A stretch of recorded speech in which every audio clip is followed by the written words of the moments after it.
मैंने अपने शरीर के अंग खो दिए।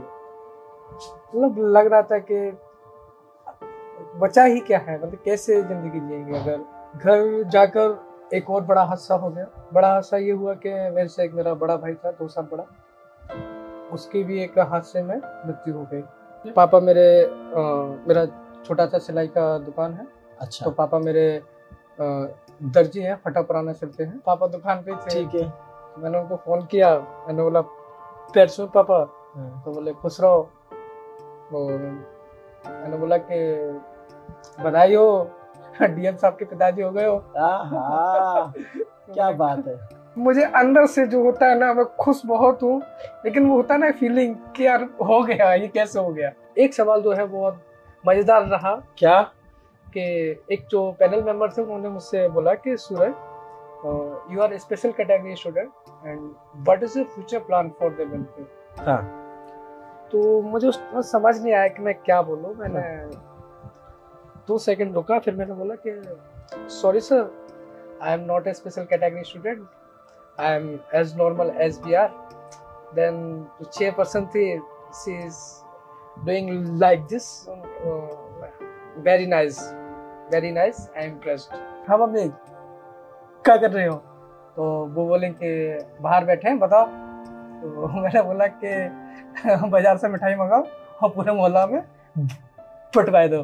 क्या बात हो रही है, मैं यहाँ बैठ जाऊं? हाँ। मैं जब यहाँ आया तो सूरज ने हमको आते ही मिठाई ऑफर की, और ये डिब्बा खोल के रखा हुआ है, और ये इनका कमरा है। सूरज इत्मीनान से खाना वाना खा रहे थे, हमने इनको डिस्टर्ब कर दिया ना? नहीं, बिल्कुल नहीं। पक्का? पक्का। हम जब आए तो दोस्तों ने गेट खोला और बोला कि रुक जाइए 2 मिनट। तो मैंने इनको एश्योर किया कि आप टेंशन मत लो, हम लोग भी यही सब करके आए, खाना वाना ऐसे ही इत्मीनान से बैठ के खाते थे। तो ये छोटा सा रूम है, और हमारे बगल जो बैठे हैं ये बहुत ही विशिष्ट जन है, इस वजह से कि इन्होंने अपनी मेहनत लगन से एक बड़ी कामयाबी हासिल की है। बाकी कहानी तो बहुत सारे लोगों ने दिखा दी, कर दी। सूरज, ये जो पूरा सफर रहा इस पे मैं बात करूंगा। आपकी रैंक जो है यूपीएससी में 917 है जी, और आईएएस में जो पीएच कैटेगरी में दूसरी रैंक है। हाँ, जो मेरा जिस कैटेगरी में मैं सिलेक्टेड हुआ उसमें मेरा सेकंड रैंक है। तो मतलब आपको आईएएस मिलेगा?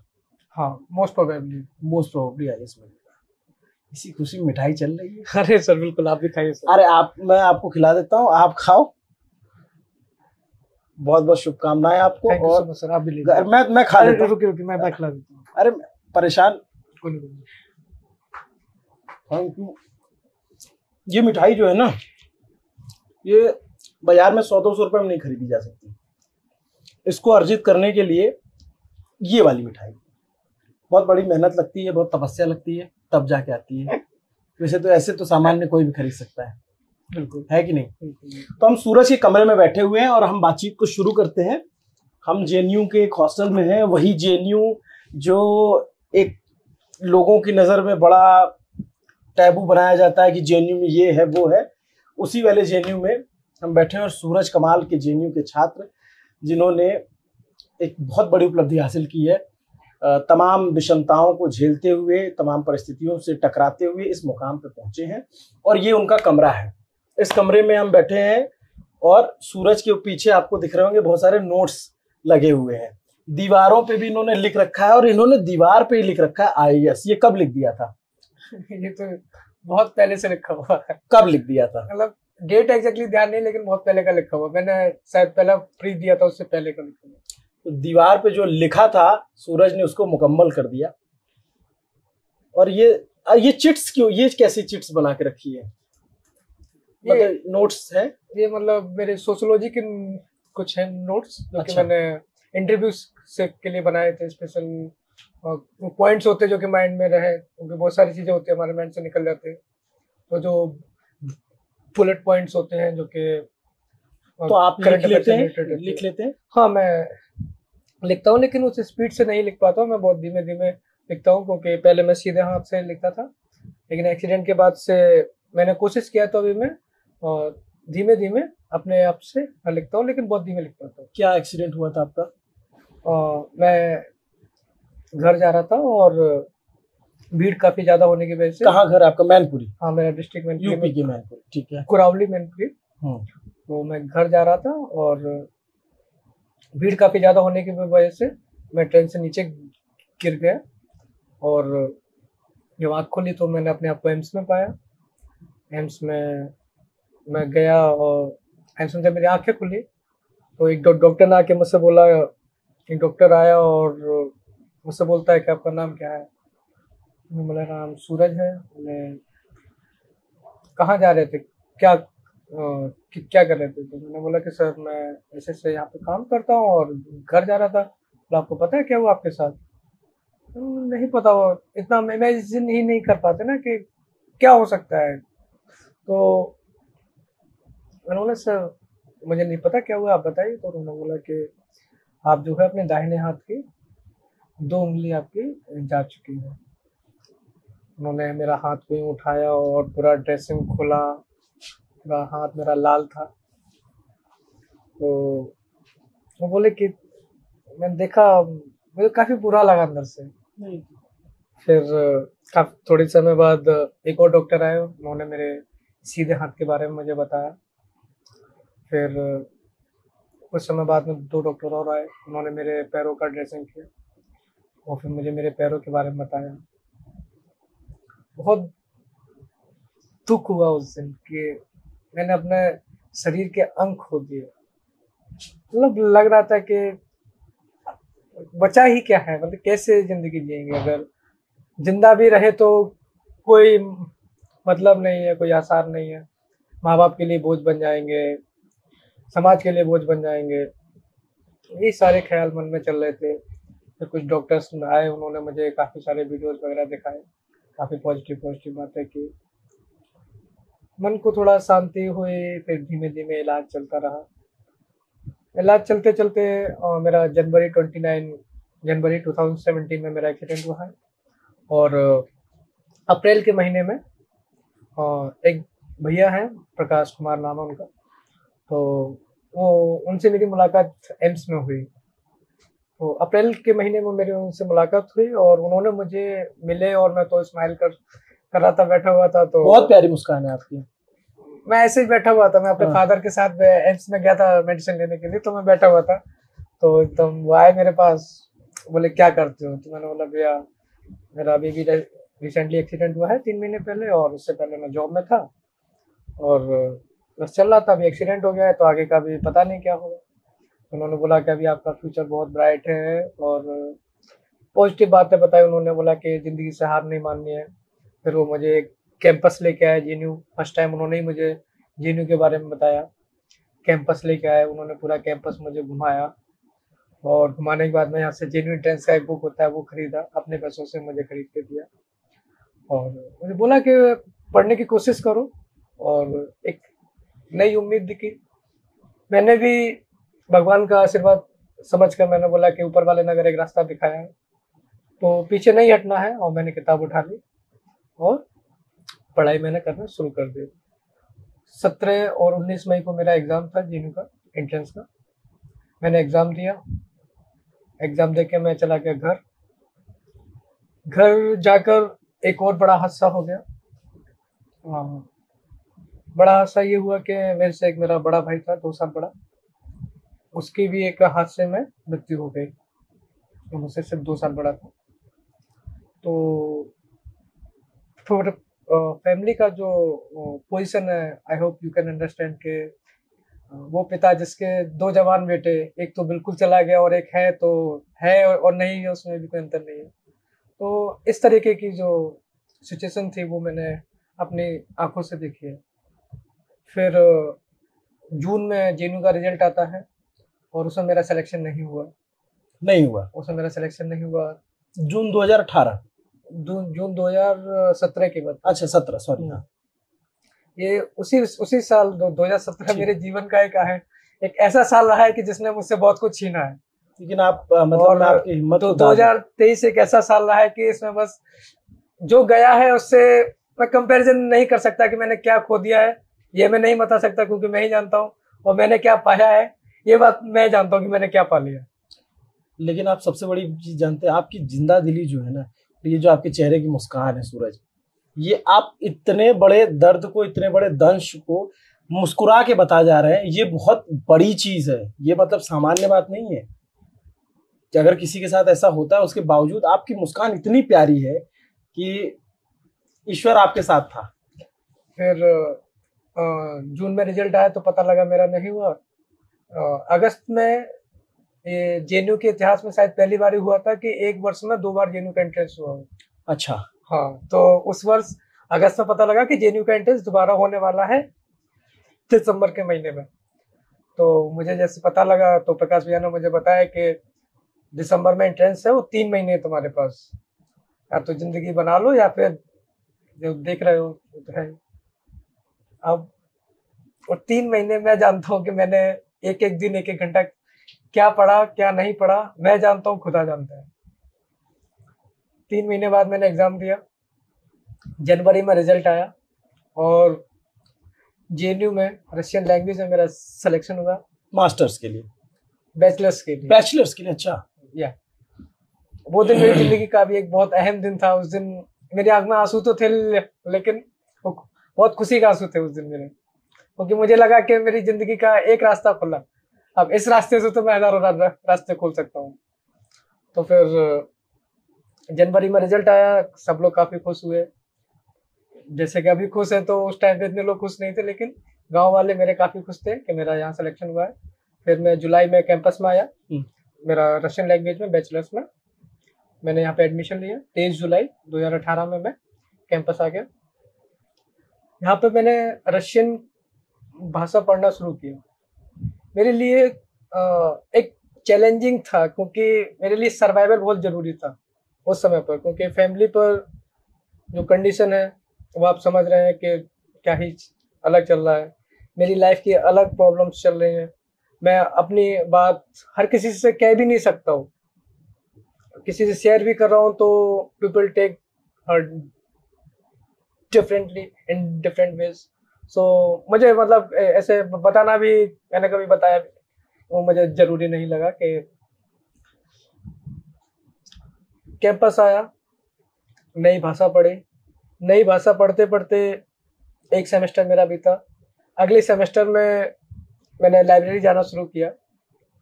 मेरे सारे दोस्त जाते थे तो मेरा भी मन हुआ कि मैं भी लाइब्रेरी जाऊं, देखूं। लाइब्रेरी हमारा काफी बड़ा है, आपको अगर समय मिले तो आप कभी घूम के आइएगा वहाँ पे। नहीं, मैंने देखी लाइब्रेरी तो जेएनयू में जो सबसे ऊंची इमारत है, सबसे ऊंचा दर्जा जिस इमारत को है, वो यहाँ की लाइब्रेरी है। करीब 10 फ्लोर की है। नहीं सर, 8 फ्लोर की है। 8 फ्लोर की है। सबसे ऊंची बिल्डिंग आपको पूरे 9 फ्लोर की। 9 फ्लोर की, जो पूरे जेएनयू कैंपस में सबसे ऊंची बिल्डिंग है।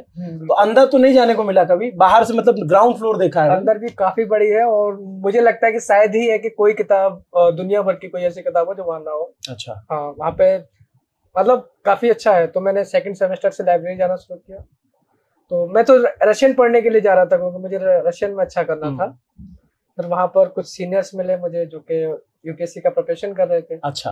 तो उसी बीच उनसे इंटरेक्शन हुआ। तो मैं मतलब मेरा स्माइल ही ऐसा है कि मैं जाता हूँ तो लोग ऑटोमेटिकली अट्रैक्ट हो जाते हैं। तो मैंने लाइब्रेरी जाना स्टार्ट किया, और रूटीन ये था कि 9 बजे से 1 बजे तक सेंटर जाना है, और 2 बजे खाना खा के लाइब्रेरी पहुंच गए। रूम पे भी अकेले मन नहीं लगता, तो लाइब्रेरी में लोगों से भी मिल रहे हैं, पढ़ भी रहे हैं, मूवी भी देख रहे हैं, और वहीं पर रात के 2 बज रहे 3 बज रहे, वहां से जब भी मन हुआ तब वापस आके सो गए। तो ये रूटीन मेरा करीब 1 साल चला है। उसके बाद में 4th सेमेस्टर में शायद हमारा ये प्रोटेस्ट स्टार्ट हो गया था FIAC का, और FIAC के प्रोटेस्ट में तो वो तो एक अलग ही एक्सपीरियंस मेरा जेएनयू का रहा है। अच्छा। कि मैंने इतने बड़े प्रोटेस्ट में स्टूडेंट्स के लिए जो प्रोटेस्ट था उसमें मैंने पार्टिसिपेट किया, और बहुत अच्छा मुझे फील हुआ। उसके बाद में तो कोविड आ ही गया, तो कोविड की वजह से घर पे जाना पड़ा। तो 9 महीने मैंने घर पे रहा हूँ, और घर पे वो जो 9 महीने मैंने कोविड में बिताए, तो उन 9 महीनों ने मुझे बहुत कुछ सिखाया। अच्छा। क्योंकि उस समय मेरे पास जॉब भी नहीं था, मेरा बैचलर्स का डिग्री भी नहीं था, और सब कुछ अटका पड़ा था, क्योंकि फाइनल ईयर मेरा बैचलर्स का था। अब घर पे था तो पता भी नहीं था कि कोविड से क्या हो जाएगा, है ना। तो मन में ये भी था कि कुछ किए और उसका कुछ रिजल्ट भी नहीं आया, तो ये अपने आप में थोड़ा सा हर्टिंग फील हुआ मुझे करीब 5-7 महीने के रिजल्ट सामने नहीं आया। 2-2.5 साल मैंने कैंपस में मेहनत से पढ़ रहा हूँ, उसका रिजल्ट कुछ नहीं आएगा क्योंकि कोविड की वजह से महामारी फैली हुई है। देन धीमे धीमे हमने उससे भी बाहर निकले, कैंपस आया। कैंपस आने के बाद मैंने अपना डिग्री कंप्लीट किया और उसके बाद में 2021 में ही मैंने पहला प्री का एग्जाम दिया। 2021? हाँ, इस बीच में प्रिपरेशन अपनी कंटिन्यू रखा हुआ था, तो मैंने प्रिपरेशन को फिर नहीं छोड़ा। दोस्तों को समय देने के बाद, अपना निजी समय देने के बाद जो भी समय मिला तो मैंने यूपीएससी को फिर देना शुरू कर दिया। यहाँ वापस आके पहला प्री दिया, तो एग्जाम दे के आया, तो वहां से बाहर निकला तो इतना तो क्लियर हो गया कि सीसेट तो नहीं होगा, जीएस में हो सकता है कि हो जाएगा। लेकिन बाहर निकला तो सीसेट हो गया था, जीएस नहीं हुआ था। फिर मतलब मन में आया कि नहीं निकला यार, दोबारा से फिर ट्राई करते हैं, क्योंकि जेएनयू वाला मैंने सोचा हो सकता है कि जैसे जेएनयू पहली बार में नहीं, कई बार आपको सोचते कुछ और होता कुछ है। हाँ, तो दूसरी बार में जेएनयू हुआ तो मैंने पहला प्री दिया। मैंने बोला कि दोबारा से प्री देता हूँ और इस बार जरूर होगा। मैं दे के आया प्री का एग्जाम, आके रूम पे हम सब लोगों ने बैठ के सारे क्वेश्चन करेक्ट किए कि कितने टिक किए, किसका क्या आंसर है, जो भी इंस्टीट्यूट का आंसर किया आराम सबसे मैच किए, और फाइनली हम लोगों ने कंक्लूजन निकाला कि सिलेक्शन हो रहा है। अच्छा। हाँ, तो फिर भी मेरे मन में डाउट था कि यार नहीं, जब तक रिजल्ट नहीं आएगा हम लोग, मतलब मेरे मन में था कि मुझे यकीन नहीं हो रहा था। 22 जून को जिस दिन रिजल्ट आया, अब मेरे साथ एक दिक्कत थी कि मेरा सोशियोलॉजी का जो है बैकग्राउंड इतना अच्छा नहीं है, मतलब सोशियोलॉजी का मेरा बैकग्राउंड है ही नहीं, और मैंने अपना ऑप्शनल सब्जेक्ट जो है वो सोशियोलॉजी मैंने फिल किया था। मैं इतना श्योर नहीं था कि प्री हो जाएगा। मुझे लगा कि ठीक है, लोग बोलते हैं 4 साल 5 साल लगते हैं, तो मुझे भी 3-4 साल का तो समय लगना ही चाहिए। तो प्री हो गया। अब मैं कंफ्यूज हो गया कि अब ऑप्शनल के लिए भी तो पढ़ना है। देन फिर मैंने सोशियोलॉजी के ऑनलाइन नोट्स होते हैं। तो आपका ऑप्शनल सब्जेक्ट सोशियोलॉजी था? अच्छा। हाँ, फिर मैंने ऑनलाइन सोशियोलॉजी के नोट्स ऑर्डर किए उसी दिन 22 तारीख को ही, और यूट्यूब पे मैंने वीडियोस वगैरह देखना शुरू किया। कोई कोचिंग वचिंग नहीं की? नहीं, मैंने अपनी प्रिपरेशन में किसी की कोई कोचिंग नहीं ली है, सिर्फ सेल्फ स्टडीज और यूट्यूब के वीडियोस देख के आपने सारी पढ़ाई की? जी। और मैंने कुछ जो मॉक टेस्ट होते हैं इंटरव्यू के, ये मैंने कुछ इंस्टीट्यूशन में दिए हैं। अच्छा। हाँ, बाकी कोचिंग मैंने किसी का नहीं दिया है। हाँ, बाकी मॉक वगैरह तो वो देना ही होता है ताकि हाँ, वो तो ठीक है करने के लिए। तो मैंने दोबारा से जब प्री का एग्जाम दिया 2022 में, तो मेरा प्री निकल गया।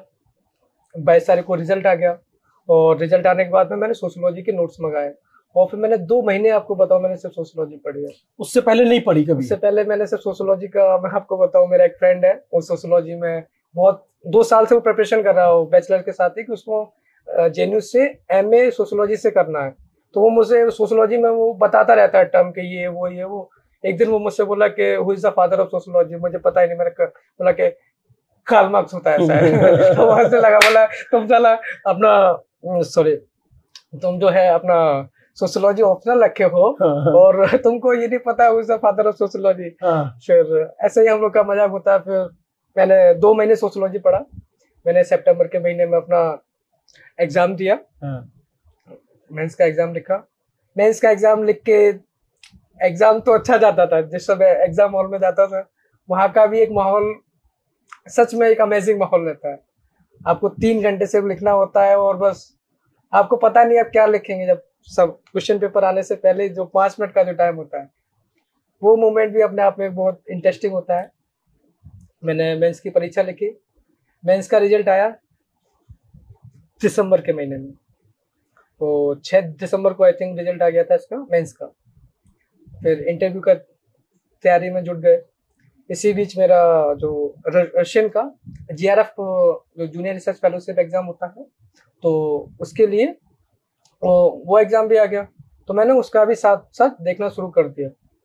मैंने फरवरी के महीने में जीआरएफ का एग्जाम दिया है, और मेरे इंटरव्यू से करीब 20 दिन पहले मेरे जीआरएफ का रिजल्ट आया, वो भी पॉजिटिव रहा। अच्छा। तो मेरा जीआरएफ भी निकल गया, तो उसने मुझे और ज़्यादा हिम्मत दी इंटरव्यू में अपने आप को ले जाने के लिए। और उसके बाद फिर मैंने इंटरव्यू दिया और 1 महीना भी नहीं हुआ कि उसका रिजल्ट आ गया और रिजल्ट काफ़ी पॉजिटिव है। तो ये है मेरे ज़िंदगी का छोटा सा सफ़र। कमाल।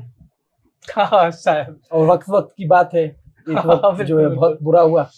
सोनल हमारे साथ जो है सोनल जरा घड़ी दिखाना, उधर इधर से घूम के ऊपर की घड़ी दिखाना।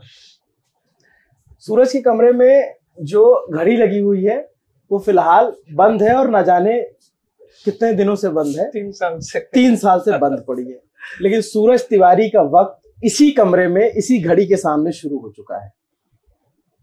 सूरज मुस्कुराते हैं, सारी जनवरी अपनी इतने तरीके से, एक और घड़ी वहां पे वो भी बंद है, लेकिन वक्त आपके साथ है। सूरज के कमरे में आपको ज्यादा ढेर सारी किताबें दिखती हैं। एक ये मेरे हिसाब से भगवान शिव की तस्वीर है, इनमें आप ज्यादा बिलीव करते हैं? हाँ बस हम भोले बाबा का आशीर्वाद है। और एक जो मैंडेटरी होता है कि चार्ट लगा होता है और झंडा हिंदुस्तान का तिरंगा वो है। और सूरज ने जो अपनी ताबीर यहाँ पे लिखी थी वो हकीकत की तस्वीर में भी बदल चुका है। तो सूरज अभी जैसे जब आपको ये पता चला, कैसे पता चला, कल क्या हुआ, कल वाले दिन जिस दिन रिजल्ट आया? एक्चुअली मेरा जो मेडिकल होना था, मेरा 24 के बाद में 2 दिन मेडिकल होना था, तो 25 को सफदरजंग में मेरा मेडिकल हो गया। अच्छा। तो शाम में जब मैं रूम पे आया तो मेरे पास एक कॉल और ईमेल आया डिपार्टमेंट ऑफ पर्सनल ट्रेनिंग से कि मेरा जो कल मेडिकल होगा उसको पोस्टपोन किया जा रहा है। तो वो मेरा 23 तारीख को शेड्यूल किया गया जिस दिन रिजल्ट आया। तो मैं सुबह आराम से नहा धो के अपना मेडिकल देने गया हुआ था। तो मुझे मतलब लोगों के SMS तो आ रहे थे कि आज रिजल्ट आएगा, आज रिजल्ट आएगा, लेकिन मुझे ये था कि नहीं 25 को आना चाहिए क्योंकि उसमें लिखा था कि 23, 24, 25 तक मेडिकल चलेगा। तो मैं मतलब इतना श्योर नहीं था कि आज रिजल्ट आ जाएगा। तो मेरा तो आंखों का होता है उसका टेस्ट हो रहा था, उसका मेडिकल चल रहा था। तो एक ड्रॉप होता है, उसको डाल के फिर आपको बहुत ब्लर दिखाई देता है। हाँ, वो बहुत देर तक है ना, उसको चेक करने के लिए डाइल्यूट तो करते हैं वो उन्होंने मेरी आंखों में डाला तो मैं उसको बंद करके बैठा हुआ था, आपको लिटरली बताओ। तो उन्होंने 2 बार डाल दिया। अब मुझे इतना ब्लर दिख रहा है कि कुछ समझ नहीं आ रहा। और मेरे नंबर पे कॉल आया, मेरा भतीजा है गाँव में, उसने मुझे कॉल किया तो बोला कि चाचा रिजल्ट आ गया है। मैंने बोला सही में? बोला कि हाँ अपना रोल नंबर बताओ। तो मैंने उसको अपना रोल नंबर बताया, मैंने फोन रखा। तो मेरे बगल में ही एक और एस्पिरेंट है, उनका भी मेडिकल होना था, तो वो भी बेचारे डाल के बैठे हुए थे तो लेकिन उनको दिखाई दे रहा था थोड़ा। अच्छा, उनको थोड़ा दिखाई। हाँ, तो मैंने उनको बोला कि सर रिजल्ट आ गया, थोड़ा चेक कीजिए। तो बोले हाँ सर रिजल्ट तो आ गया है, मेरा ये रैंक है और आप अपना रोल नंबर बताइए। तो मैंने रोल नंबर बताया तो उन्होंने बताया कि मेरा 970 रैंक आया है। मैंने बोला उसके आगे नाम पढ़ी, पूरा नाम पढ़ी, बताइए क्या बताया? तो उन्होंने पूरा विद स्पेलिंग SURAJTIWARI, मैंने एक बार रोल नंबर और पढ़ दीजिए। फिर उन्होंने रोल नंबर पढ़ा। मतलब पहली बार यकीन नहीं हो रहा था कि मेरा ये कि किसी और का है। मैं आपको लिटरली बताऊं, मैं अभी तक मुझे अंदर से जो होता है ना, मैं खुश बहुत हूँ, लेकिन वो होता है ना फीलिंग कि यार हो गया, ये कैसे हो गया। तो ये अभी भी है मेरे अंदर। तो मुझे कुछ दिख नहीं रहा था, उन्होंने मुझे दिखाया, मैंने बोला इसको और जूम करिए। उनका आईफोन था, उन्होंने फोटो को पूरा जूम किया, लेकिन वो मेरा रोल नंबर दिखाई नहीं। अब मैं बड़ा कंफ्यूज हो गया उस समय एकदम से ब्लर कर देता, दिखता नहीं। अब मैं इतना कंफ्यूज हो गया कि हुआ है या नहीं हुआ है। अब मेरे पास फोन आने चालू हो गए कि धन्यवाद, अब बधाई हो। यार हो गया है, अब मैं क्या करूं। मैं डॉक्टर के पास गया, मैंने बोला इसका सर कुछ इलाज करिए। कितना दिन रहेगा? तो उन्होंने बेचारे आधे घंटे 40 मिनट होता है, कुछ अपना अर्जेंट काम करे तो उसको छोड़कर वो मुझे लेके गए। उन्होंने मेरा जो था वो करवाया, बोले 5 मिनट और रुक जाइए फिर ठीक हो जाएगा, आंखें बंद करके बैठ जाइए। जब मेरी आंखें ठीक हुई फिर मैंने अपने फोन में डाउनलोड किया PDF पूरा, मैंने दोबारा से चेक किया और जैसे ही देखा मेरा है, मैंने तुरंत से अपनी मम्मी को फोन किया। वो मम्मी से फोन किया, बात किया, उस पर आ जाएंगे। वो 5 मिनट बहुत क्रूशियल थे, जब आप कुछ नहीं देख रहे थे, आंख बंद थी, फोन कॉल्स आ चुके थे, बधाई मिल चुकी थी, बगल वाले में भी बता दिया। तो उस 5 मिनट के दौरान दिमाग में क्या चल रहा था? मैं आपको बताऊं, मेरे वो 5 मिनट वही चल रहा था जिस समय मुझे मेरे हादसे के बारे में जब पता लगा था ना कि अब क्या होगा, अलग क्या हुआ है और मैं अलग क्या हो गया है। तो वही सेम मोमेंट मेरा जो था उसी टाइम लगा कि बहुत सारी चीजें आंखों के सामने से गुजर रही होंगी। आप समझ रहे, मैं बहुत कुछ देखना चाह रहा हूँ और मैं कुछ देख नहीं पा रहा हूँ। हाँ। वो मेरी लाइफ का एक बहुत इंटरेस्टिंग मोमेंट रहा है। वो 5 मिनट बहुत ही दिलचस्प रहे होंगे। मैं आपको बता रहा हूँ कि मैं उस 5 मिनट को बयान नहीं कर सकता हूँ, वो शायद बहुत अहम है मेरी जिंदगी में। और उस समय ऐसा मोमेंट था कि हम जो भी लोग मेरी कैटेगरी में सेलेक्ट हुए हैं, मोस्टली हम लोग 6 और 7 लोग वहीं पर थे, हम 7 अच्छा, लोग। 7 लोग। हाँ, तो हम लोग सब लोग बहुत खुश हुए। और प्रॉब्लम ये था कि सबकी आंखों में ड्रॉप पड़ा हुआ था। तो इंटरेस्टिंग है ये। तो मतलब सबके सामने एक बड़ा सा आपने जो बड़ा बम फोड़ा है जो सफलता का, और वो आप देख नहीं पा रहे हो क्योंकि आपके आंखों में वो डाइल्यूट वाला जो है लिक्विड डाल रखा है। फिर सब लोग खुश हुए बहुत ज्यादा। मैंने मम्मी को बताया। हाँ, फिर मैंने मम्मी को फोन किया, हम्म। तो वो बाहर बैठे हुए थे। मैंने बोला कि रिजल्ट हो गया है, मोहल्ले में। ऐसे नहीं बोला, जैसे बोला था वैसा बोला। मैंने फोन किया। हाँ। मैं बोला, हेलो मम्मी, क्या कर रही हो? ऐसे खड़ी बोली में बात करते हो मैनपुरी में? नहीं, थोड़ा सा जब बात करते तो वो उसी फ्लो में निकलता है। लेकिन कैसे बोलते हैं, मतलब क्या लैंग्वेज होती है? मतलब यही जैसे अगर मैं अवधि में बात करूंगा, जैसे मैं प्रयागराज का हूँ, इलाहाबाद का, तो अगर मुझे अपनी मम्मी को बताना होगा तो बोले मम्मी हमारा हो गया बेटा, या हम जो बेटा यूपीएससी क्लियर कर लिया। मैंने ऐसे फोन लगाया, हेलो हेलो, हाँ मम्मी क्या कर रहे हो? तो वो बोले कि बाहर बैठे हैं, बताओ। तो मैंने बोला कि बाजार से मिठाई मंगाओ और पूरे मोहल्ला में बंटवाए दो। हाँ जी। तो उन्होंने सीधा बोला कि हो गया रिजल्ट। हाँ, रिजल्ट हो गया। तो मैं भोलेनाथ का भाई सुन ली। हाँ। तो वो बहुत खुश हुई। तो उन्होंने बोला कि ठीक है, मैं अभी पापा को फोन कर रही हूँ। बोला तुम मत करो, मैं करता हूँ। अच्छा। फिर मैंने पापा को फोन किया। पापा क्या करते हैं आपके? पापा मेरा छोटा सा सिलाई का दुकान है। अच्छा। तो पापा मेरे दर्जी हैं, फटा पुराना सिलते हैं। अच्छा। मतलब उनको उस तरीके से नहीं कुछ भी आता है, जो भी लोगों का फटा पुराना होता है, साड़ी में पीको करानी होती है। छोटी सी दुकान, हाँ, जैसे सूट वूट सिलने वाला नहीं है? हाँ, मतलब छोटा सा फटा पुराना लोगों का सिल के, तो वही हमारा मतलब रोजी रोटी है। पिताजी हाँ। ये, और मम्मी हाउसवाइफ है। और आप? हाँ, मैं हूँ, मेरी एक छोटी बहन है, एक छोटा भाई है। वो क्या करते हैं अभी? पढ़ाई करते हैं? हाँ, वो दोनों अभी पढ़ाई कर रहे हैं। तो पूरी जो जीविका थी उसी छोटी सी दुकान से चल रही थी। फिर आपने पापा को फोन किया? पापा दुकान पे थे, घर पे? हाँ, पापा दुकान पे थे। ठीक है। मैंने उनको फोन किया, मैंने बोला पैर छू पापा। तो बोले खुश रहो।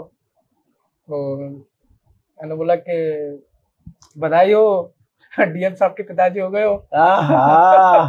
तो क्या बात है। तो बोले कि रिजल्ट आ गया। हाँ। हाँ, रिजल्ट आ गया। तो बोले ठीक है, बोले खुश रहो, और हम अभी मिठाई लेके आ रहे हैं, अभी सबको बंटवा रहे हैं। ठीक है, आप लोग मिठाई बंटवाओ। देन फिर मेरे दोस्तों के फोन आने स्टार्ट हो गए। इतनी सी बात हुई पापा से? हाँ, इतनी सी बात में आपने पिताजी को अपने ना सब कुछ दे दिया? मैंने उनको बोला कि आप बन गए, और शायद वो मैं जितना खुश हूँ, बिल्कुल आपसे ज्यादा आपके पिताजी और माताजी खुश होंगे। कल एसडीएम साहब का फोन आया था कि वो बता रहे थे कि वो मेरे घर पे गए, मम्मी पापा से मिले, और जो भी आस पड़ोस के गांव क्षेत्र के लोग थे, मतलब सभी लोग आए, सभी मम्मी पापा से मिले। पूरा गांव, पूरा कस्बा, पूरा जिला, पूरा प्रदेश, पूरा भारत, सब बहुत खुश हैं। और उनको खुश देख के मैं बहुत खुश हूँ कि मेरी मेहनत इतनी रंग लेके आएगी, मुझे पता नहीं था। और मैं बता नहीं सकता कि मैं कितना खुश हूँ। ऑब्वियस सी बात है, आपकी खुशी में हम खुश हैं। अभी जब मैं ये वीडियो हम रिकॉर्ड कर रहे हैं तो घड़ी में जो है रात के 12 बजने वाले हैं, और सूरज से सोनल ने कोऑर्डिनेट किया, बात किया, तो सूरज ने बोला कि आप आ जाइए, और यहाँ पे आए हम। इन्होंने अपना वक्त दिया, और हमने कहा कि हम इनसे बात करना बहुत ज़रूरी है कि ये कहानी ऐसी है जो मिलियंस, लाखों, करोड़ों को इंस्पायर कर सकती है, प्रेरणा दे सकती है। कि जैसे अभी हम देखते हैं कि कुछ बच्चे होते हैं, थोड़ा छोटा फेलियर हो जाता है, कुछ गलत अटेम्प्ट ले लेते हैं, वो कई बार सुसाइडल अटेम्प्ट करते हैं, कई बार कुछ और होता है, और इवन गर्लफ्रेंड से भी लड़ाई हो गई तो भी लोग इस तरीके की चीज़ें कर देते हैं। सूरज तिवारी एक ऐसा रोल मॉडल जो ये बताता है कि आप अपना सब कुछ खोने के बावजूद भी आपके पास अगर कुछ बचा है तो आप उससे बहुत कुछ फिर से बना सकते हो कि जमीन में अगर एक बीज भी गिरता है और वो पौधा बन सकता है, बड़ा बरगद बन सकता है, वो सूरज उसका उदाहरण है। एक्सीडेंट हुआ, दोनों पैर चले गए, हाथ एक चला गया, एक हाथ भी उसमें 2 उंगलियां उसमें भी चली गई। भाई की जो उनसे बड़े थे उनकी मृत्यु हो जाती है 2017 के साल में। इतना सब कुछ, इससे बुरा कोई क्या देख सकता है कि इतनी ट्रेजिडी इनके साथ हुई, और उस ट्रेजिडी से आप निकल कर आते हैं और इतना गर्दा उड़ा देते हैं पूरे पूरी इटावा बेल्ट को जो है, और पूरे भारत उत्तर प्रदेश को आप पर नाज है। जो एसडीएम साहब का फोन आया था, आप किसी जिले में जाएंगे एसडीएम बनेंगे, वैसी ही पोस्ट होगी, फिर आप उससे ऊपर की पोस्ट पे जाएंगे। तो ये अपने आप में बहुत बड़ी उपलब्धि है, आपके लिए भी, आपके माता पिता के लिए भी। सूरज, मैं कुछ और चीजें आपसे जानना चाहता हूँ कि जैसे आप जैसे आप लिखते हो, ये नोट्स बनाते हो, तो आप बता रहे थे कि आप धीरे धीरे लिखते हो, वो दीवारों पे भी आपने ही लिख रखा है क्या कुछ कुछ? हाँ सर, ये सारा कुछ मैंने ही लिखा हुआ है। क्या है ये पूरा लिख रखा है? ऐसे लग रहा है कि ऐसे लिखा है। ये one of my starting point मेरे प्रिपरेशन का। तो ऐसे ही एक चार्ली चैंपियन का एक स्पीच है। अच्छा। तो वो मुझे काफी अच्छा लगता है, मैं फ्री टाइम में उसको सुनता रहता हूँ। अच्छा। तो एक दिन ऐसे ही मन किया कुछ लिखने का, कॉपी पे लिखने का मन नहीं किया, तो मैं दीवारों पे लिखने का, तो मैंने पूरे दीवार पे लिख दिया। दीवार पे लिख दिया। ये आपकी व्हील चेयर है और इसी की मदद से आपने पूरे दीवार पे ये लिख डाला। पूरा लिखा हुआ था वो तो इस पे दोबारा जो है कोटिंग हो गई है। तो जैसे ये आपने लिखा आपके इंस्पिरेशन के लिए, पेपर कैसे देते हैं? अगर कोई बच्चा ऐसा होता है तो वो आपकी स्पीड तो होती नहीं कि आप उतने देर में, तो आपको क्या कोई राइटर प्रोवाइड किया जाता है? हाँ, यूपीएससी की साइड से हमको एक राइटर मिलता है। या तो वो लोग प्रोवाइड करवाएंगे या फिर हम अपना ले जा सकते हैं। तो हम जो ले जाते हैं उसके सर्टेन क्राइटेरिया, सर्टेन रूल्स होते हैं, तो उनको फॉलो करना पड़ता है। और वहाँ जाते हैं तो वहाँ पर एक इन्विजिलेटर होता है जो कि पर स्टूडेंट पर इन्विजिलेटर रहता है। तो पूरा देखता है कि कैंडिडेट क्या बोल रहा है और राइटर क्या लिखा है। तो जो मैं बोला हूँ वही। अच्छा, वो इतना नोटिस करते हैं कि ऐसा नहीं कि वो अपने से लिख दे। अपने से ना कुछ लिख दे, या फिर मैं कुछ और बोलूँगा कुछ और लिख दे। तो इसके लिए एक पर्टिकुलर इन्विजिलेटर रहता है, हर स्टूडेंट हर कैंडिडेट पे रहता है। तो जो भी आप बोल रहे हैं वही राइटर पूरा लिखता है। तो उसमें आपको कुछ टाइम ज्यादा मिलता है या फिर सब सेम टाइम? हमको मोस्ट प्रोबेबली जो भी गवर्नमेंट एग्जाम होते हैं, तो मैंने तो जनरली यूपीएससी के ही दिए हैं। दूसरे अटेम्प्ट में जो है बाजा फाड़ दिया। तो 1 घंटे पर 20 मिनट एक्स्ट्रा मिलते हैं। तो 3 घंटे का एग्जाम होता है तो 1 घंटा पूरा एक्स्ट्रा मिल जाता है। अच्छा। तो मतलब 4 घंटे मेंस में मिलते हैं। 4 घंटे। हाँ, और जो प्री वाला एग्जाम होता है तो इसमें 2 घंटा 40 मिनट मिलता है। अच्छा, फिर आपका इंटरव्यू हुआ? हाँ, फिर इंटरव्यू में किसका बोर्ड था?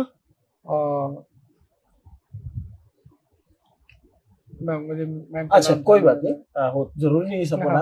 फिर इंटरव्यू कैसा था? इंटरव्यू का क्या सीन था? इंटरव्यू, मैं सुबह उठा, मैंने अलार्म लगाया हुआ था 5:30 बजे का, लेकिन बजते बजते 5:45 हो गया, वो हमेशा ही हो जाता है। तो मैं उठा और नहाने गया, नहा के आया, 6 बज गया। उस दिन मेरी मम्मी भी आ गई थी, क्योंकि उनको लगा कि इंटरव्यू है, तो वो भी यहीं पर थे। वो भी अपना उठ गई। मेरे उठने के बाद में उन्होंने पूरा रूम को साफ किया, पूरा तस्वीर को पोछा, पूरा टीका वीका लगाया, और मैं नहा धो के आया, मेरा टीका वीका लगाया पूरा, और रामायण खोल के बैठ गई और जाप करने लगी। मैंने बोला जाप आप नहीं करना, साथ चलना। मेरा फ्रेंड है, वो अपनी कार लेके आया, तो मैं, मेरा फ्रेंड, मम्मी और मेरी एक और फ्रेंड है, तो हम 4 लोग यहाँ से 7:45 बजे निकल गए। 7:45 बजे, सॉरी। तो हम लोग 8:30 बजे यूपीएससी भवन पहुंचे। वहां जाकर मेरे कुछ पहली बार आप वहां पहुंचे थे? नहीं, मेरा जो मेंस लिखा था मैंने, वो भी यूपीएससी भवन में नहीं, मतलब इंटरव्यू के लिए आप पहली बार? हाँ। पहले अटेम्प्ट में तो प्री नहीं हुआ था। हाँ। पहली बार आप इंटरव्यू के दरवाजे पे पहुंचे। तो 8:30 बजे वहां पहुंचा। वहां जाके मुझे भूख लगा, तो मैंने वहीं से चाय और सैंडविच खाया। और भी कैंडिडेट आ रहे थे, मेरे पास फोन आ रहे थे कि थोड़ा सा ये संभलना है, ये देख लेना, थोड़ा सा वो देख लेना, है ना, इतना मत सोचना, जो मन करे बोलो।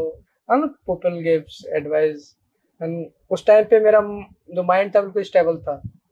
And मैंने बोला कि जो मैं हूँ वो मैं हूँ, मैं जॉब लेने जा रहा हूँ, तो जो मैं रहूँगा वो मैं बताऊंगा, जो मुझे आएगा वो मैं बताऊंगा। और मैंने वही किया।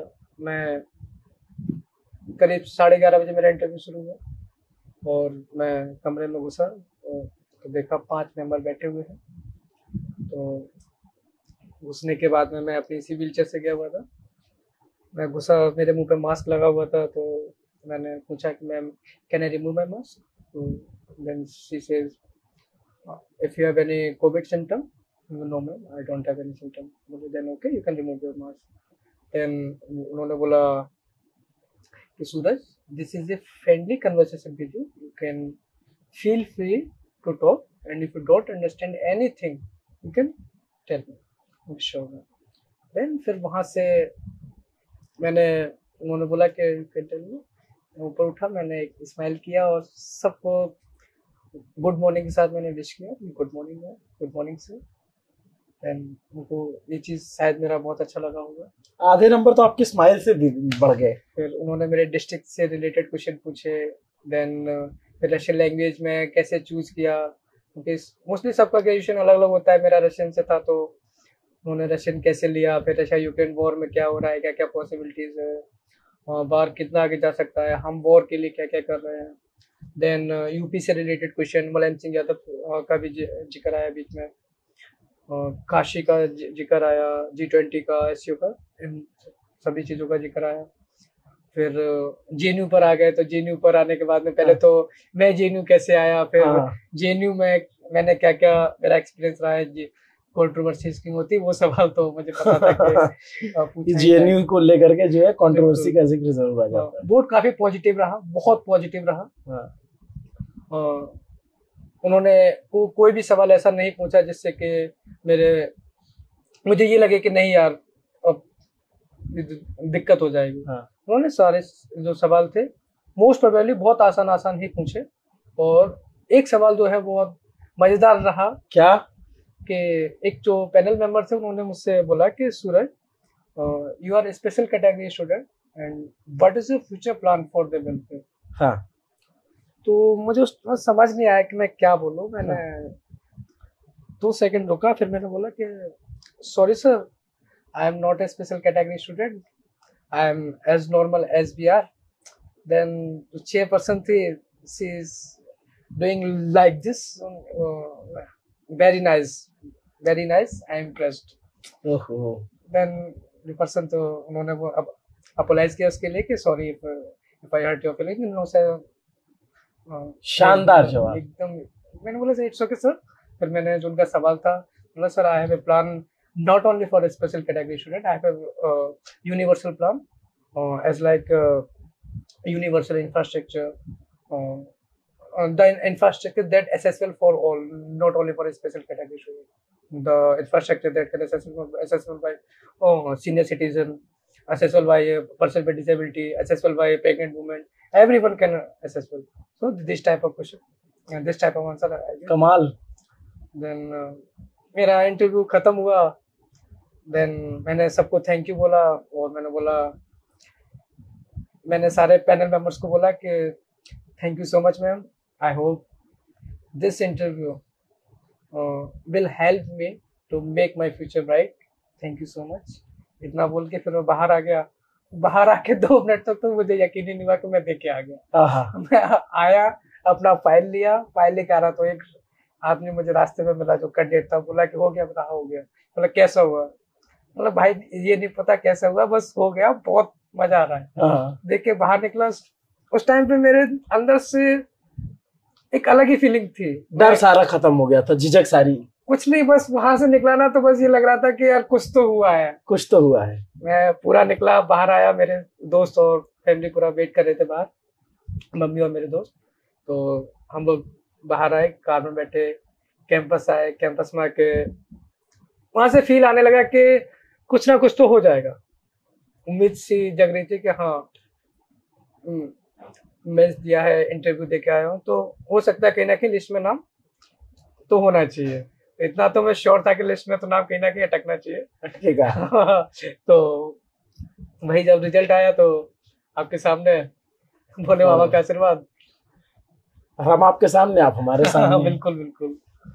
सूरज, जो बहुत सारे बच्चे हैं जो कई बार हो जाता है असफल हो जाते हैं, या कुछ नंबर से रह जाता है, या कुछ असफल होने के बाद जो है गलत दिशा में चले जाते हैं। आपके साथ इतनी ट्रेजेडी हुई तो आपको भी कई बार नेगेटिव थॉट्स आते होंगे। हाँ, स्वाभाविक है। उनके लिए आप क्या मैसेज देना चाहते हो? मतलब ये बहुत क्लीशे सा सवाल है, लेकिन मैं आपसे ये इसलिए कहलवाना चाहता हूँ या जानना चाहता हूँ क्योंकि आप जो बताएंगे ना उससे बहुत लोगों को इंस्पिरेशन मिलेगी।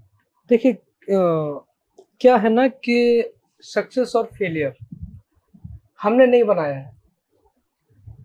यूपीएससी का प्रिपरेशन मैंने, मेरे दोस्तों ने, बहुत लोगों ने साथ में शुरू किया। बहुतों का प्री में नहीं हुआ, बहुतों का मेंस में नहीं हुआ, बहुतों का इंटरव्यू में नहीं हुआ, लेकिन तैयारी हम सब ने एक साथ शुरू की और शायद है कि हम सब ने ही अपना बेस्ट दिया जितना दे सकते थे। तो अगर 1 नंबर या 2 नंबर नहीं आए तो इसको फेलियर तो मैं नहीं मानता। मेरा इन जनरल ये भी सवाल है ना कि जैसे सिर्फ यूपीएससी में नहीं, बाकी भी एग्जाम्स होते हैं, लाइफ में बहुत सारी चीजें होती है, उस पर्सपेक्टिव मैं उसी पे आ रहा हूँ कि कभी कभी ऐसा होता है ना कि हमारे पास जो होता है ना तो हम उसको नहीं देखते, जो नहीं होता हम उसको ज्यादा प्रेफर करते हैं। तो अगर 2-3 नंबर से रह जाते तो हम ये मान लेते यार अब हमसे नहीं हो पाएगा, हम इसके लिए है ही नहीं, और वो ये एक डिप्रेशन सा जो है माइंड में बैठ जाता है। मेरा पहली बार में जेएनयू नहीं हुआ तो मैंने होप खो दी थी, लेकिन दोबारा मौका मिला, मैंने बोला मौका मिला है, मैं अपना बेस्ट दूंगा।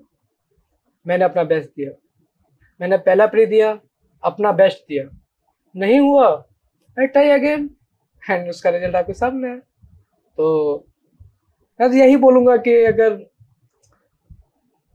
एक जिंदगी मिली है, एक ट्राई तो बनता है, तो जब तक जिंदगी रहे एक ट्राई मारते रहो, और जब नहीं हो तो क्या ही है। बिल्कुल, ये बहुत ही कमाल की बात कही है सूरज ने। सूरज से ये पूरी बातचीत आपको कैसी लगी? हमें लगता है कि बहुत लोगों को ये बातचीत अच्छी लगेगी। एक कामयाब शख्स के पीछे उसकी मेहनत होती है, उसकी लगन होती है, उसका परिवार होता है, और उसके कुछ दोस्त भी होते हैं जो ऐसे बैठे रहते हैं कैमरे के पीछे और कैमरे में आने से बचते हैं क्योंकि उनके चेहरे पे मधुमक्खी ने काट लिया है। ये वसीम है, थोड़ी देर तक फहीम है, थोड़ी देर पहले तक जो है मनोज भी यहाँ बैठे हुए थे। अभी मैं जरा सा देखूं, हाँ मनोज आ जाओ। आपका क्या नाम है? आशुतोष। ये आशुतोष हैं। ये सारे इनके दोस्त हैं, बेचारे इतने ध्यान से इंटरव्यू शांति से देख रहे हैं और पूरी बातचीत समझ रहे हैं। तो ये इनके दो, और मनोज कहाँ गया? अच्छा, तो ये आप देखिए कि ये हॉस्टल है और हॉस्टल का ये कल्चर है, सारे दोस्त यार सब सुख दुख साथ में बिताते हैं, और जब कुछ होता है तो साथ में खुशी मनाते हैं। तो 4 दोस्त 4 यार बैठे हुए थे और हमने इनको डिस्टर्ब किया। फहीम इस बात के लिए बिल्कुल तैयार नहीं थे कि कैमरा इनकी तरफ घूम जाएगा, लेकिन ये यहाँ रहते हैं सूरज इस पे, और इस पे फहीम, दोनों रूम पार्टनर। ये मेरे रूम, अच्छा मनोज है, ये मेरे जूनियर हैं। ये आपके जूनियर है? हाँ, ये भी मेरे। अच्छा, मनोज आपके रूम पर? नहीं, मनोज मेरा बैचमेट है और वो पेरियार में रहता है। अच्छा, ये मेरे रूममेट का बेड है। अच्छा, वो अभी आया था तो इंटरव्यू चल रहा था इसलिए। अच्छा, बाहर से। तो ये इनके रूममेट रहते हैं, थोड़ा सा कंफ्यूजन मुझे हो गया। तो देखिए ये हॉस्टल लाइफ है, और इसी हॉस्टल लाइफ से जो है निकल करके बड़े बड़े पावर कॉरिडोर तक लोग पहुंचते हैं, और सूरज भी जा रहे हैं। जब तक सूरज चांद रहेगा, सूरज का नाम रहेगा, ये सूरज ने मुकाम हासिल किया है। पूरी बातचीत हमने आपसे की, और जेएनयू में हम आकर के मिले तो जेएनयू की जो बहुत सारी तस्वीर बनती है, उन तस्वीरों को आप दिमाग से निकाल सकते हैं। सूरज उसका उदाहरण है, क्योंकि जेएनयू में सिर्फ जो आपको कुछ टीवी चैनल्स में दिखा दिया गया वो जेएनयू नहीं है। जेएनयू बहुत अलग लेवल की चीज़ है, और उसका उदाहरण सूरज है, उनकी मेहनत है। आपको ये पूरी बातचीत कैसी लगी कमेंट करके जरूर बताइए। मेरी साथी सोनल ने, जो आमतौर पे वीडियो करती है लेकिन इस वीडियो को करने में बहुत मदद की है, तो आप कमेंट करके जरूर बताइएगा कैसा लगा। देखते रहिए दी ललन टॉप, और आपकी शुभकामनाएं सूरज तक पहुंचनी चाहिए तो आप कमेंट कर सकते हैं, उनको बधाई दे सकते हैं। शुक्रिया।